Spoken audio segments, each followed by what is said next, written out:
Good morning, good morning.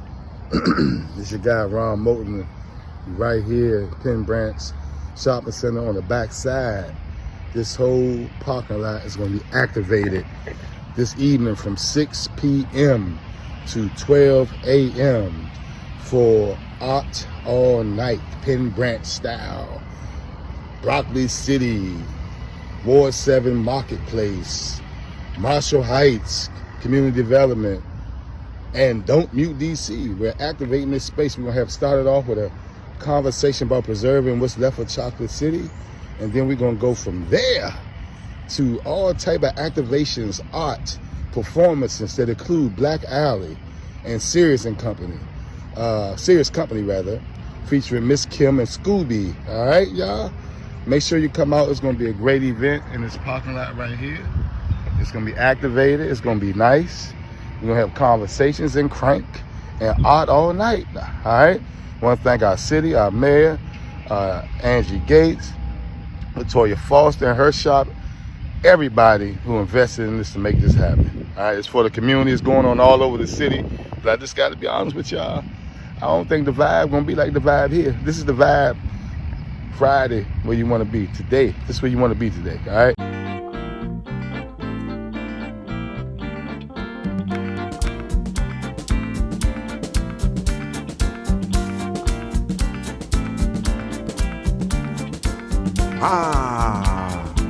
I beg, let us get down into another on-the-ground spiritual game. On stage right now, we're about to have what we are calling a cultural conversation. Because when you know better, you do better, you move better. It's that easy. Your phone locked.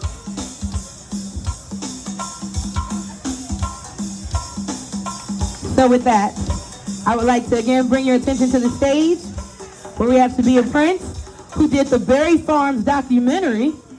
This is really how you make sure our stories don't get whitewashed and lost. You make sure that people are telling your stories correctly and coming to you for the real. We also have doctor and author, Natalie Hopkinson, who wrote Death of a Chocolate City. And if you like, I ain't got that, go ahead. It's everywhere that you get everything else. Read it and learn about why some people are fighting like they are fighting to make sure that the Chocolate City stays chocolate. There's nothing wrong with Cappuccino City. Chocolate City just sound good to me.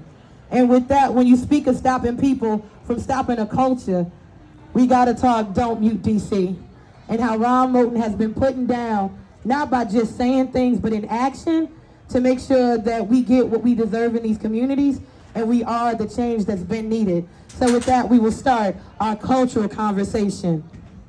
Thank you. We're gonna be real quick and get back to the music, but at Don't Mute DC, we believe whenever we do events, we have to teach. We can't just have music and art without teaching, because a lot of our young people have gone astray for lack of history and knowledge. So I just want to ask a couple of questions to two very important people to me who have been on the ground fighting for our people and making sure our people know about our history, our culture, and our music and preserving it. So I'll start with my sister, who did a very important documentary about Berry Farms. And I want to ask you, why is it so important in Washington, D.C. that we preserve our music, our culture, our history, and our housing? Ooh, that's a lot. How y'all doing? Thank you so much, bro. Well, I think D.C. is a unique place, right? Because we are a federal city, and we got the monuments, and we got the Smithsonian and all that. But we have our neighborhoods, we have our peeps, we have our family, and we want to uplift that. We want to celebrate that. And that's what I attempted to do along with partners. I didn't make this film by myself, to uplift and shine a light on our beautiful history of, yes, oppression, but also resistance, also being innovators, also loving up on our families and all that. We have a lot to celebrate in this city. We also have a struggle that is very real for our political autonomy, affordable housing, and the go-go and everything else. So I just did my little part to shine a light on our beautiful Black DC history and our beautiful Black people. All right. Sister Hopkinson, we work together a lot with WPGC, right? And I often tell young people who I work with, it's not just about a party in the streets. It's not just about a protest. It's about taking that energy that good people and the spirit of music and culture activates from our ancestors, right? And utilizing that not only to push our issues, but push policy. Can you explain how important it is when we use the energy of young people and older people on the issues, that's not just it being in the street, but we got to go to the policy part of it. Because when people see people in the streets, that gives our politicians the ammunition cover to fight for us, because it ain't always been cool to push policy about equity for us. I want to be clear.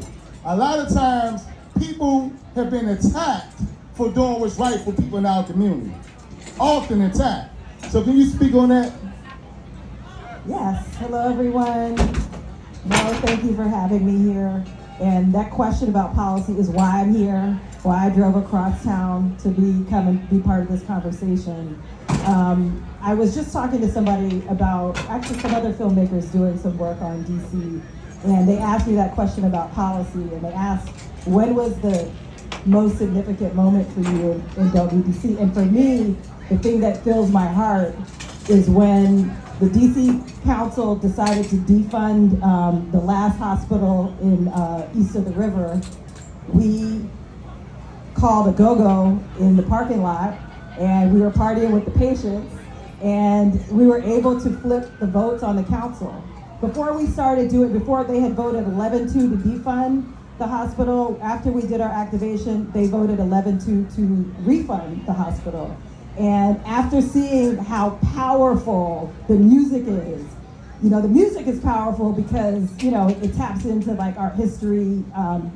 It's from before we even were in this continent, right? And so the music is powerful in itself, just the connection and the community is amazing.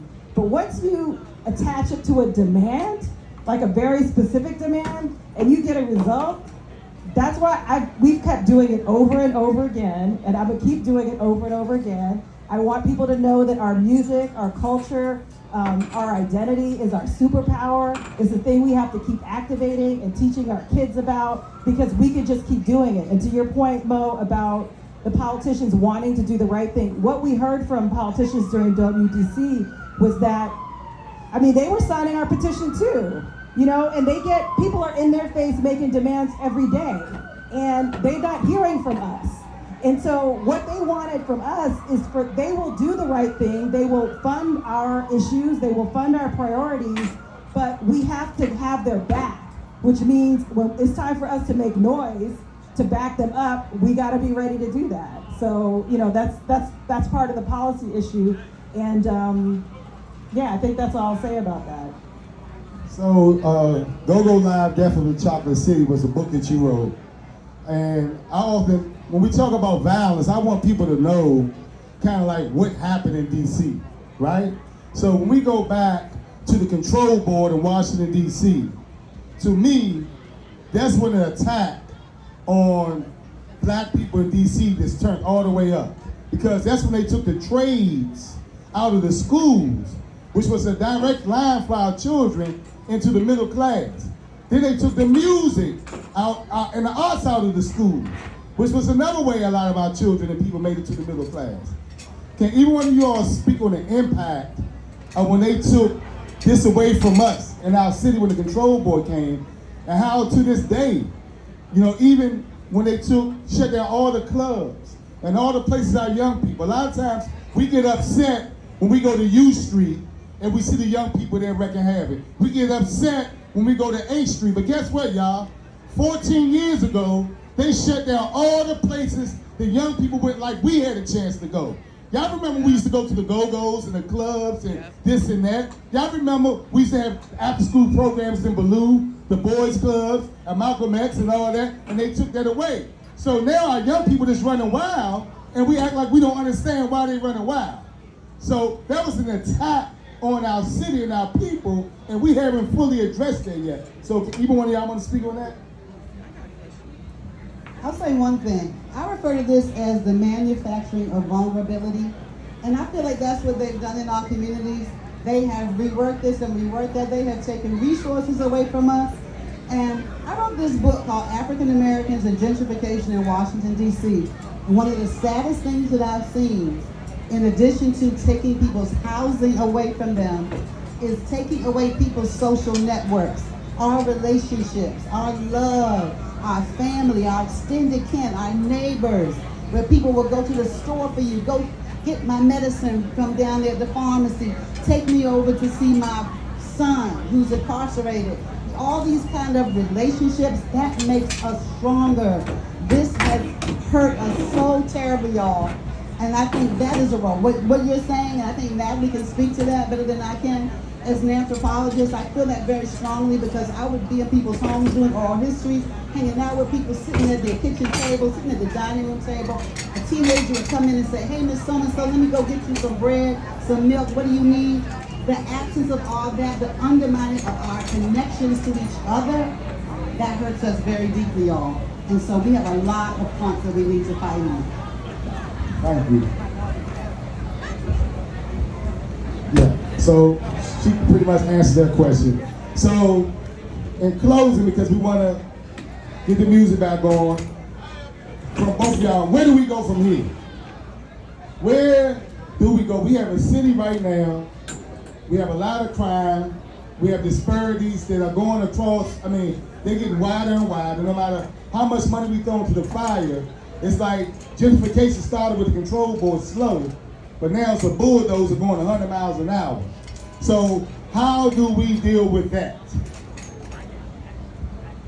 I'll start, and then I definitely want to ask Sabiyha, because her new film is looking at inequality in Washington, D.C. And we just talked about this at American University, where Sabiyha also was a professor before I became a professor there. And one of the things I think is important is, we talk about a crime wave, but we should really be talking about an inequality wave. Like the whole thing is that it's only so long that you're going to lock people out, give people not access to, opportunity to feed their family, give them terrible schools, terrible infrastructure, before it ends up showing up in the streets. And it's awful. But as far as where we go from here, one thing that we were just talking about, I've noticed anecdotally that the pandemic burned a lot of things black again. That's what I noticed. Like places that I noticed there weren't that many people, like U Street, H Street, they feel like they're feeling kind of black again. And so I've been saying that kind of anecdotally, and a study just came out recently that said that there are thousands of people who make over $100,000 who have left DC since the pandemic. And they said $3 billion worth of income with them. So what we're seeing actually is a little bit of a retreat from the gentrification, which means we can be back in business again. That means that there's opportunities again. That means that we don't have to, we need to turn back this narrative that the Chocolate City is dead. I'm guilty of perpetuating that through my cute little book title, but it's not cute. To talk about the Chocolate City dead, it's a very violent idea. We're talking about ourselves like we're in past tense. We're still here. I'm looking around, you're still here. I'm still here. And now because of the chaos that is going on in the city from the pandemic, from all the other things that are instability that's happening, it's going to create opportunities for us. So we just got to be ready to grab those opportunities, to these places that are vacant in the city, these restaurants that are closed. This is where we shine. This is our moment. We're so innovative. We know how to make $1 out of 15 cents. And so really it's our time. So as far as where we go from here, it means we need to snatch all these opportunities, all these vacant houses, businesses. We need to take advantage of the moment, as well as being united when it comes to turn up on some of these policy issues. We've got to be united. I saw Aaron Myers out there. Aaron Myers, are you there? Where is Aaron? Oh, there he is. Shake his head. This is the new executive director of the DC Arts Commission. Please give him a hand.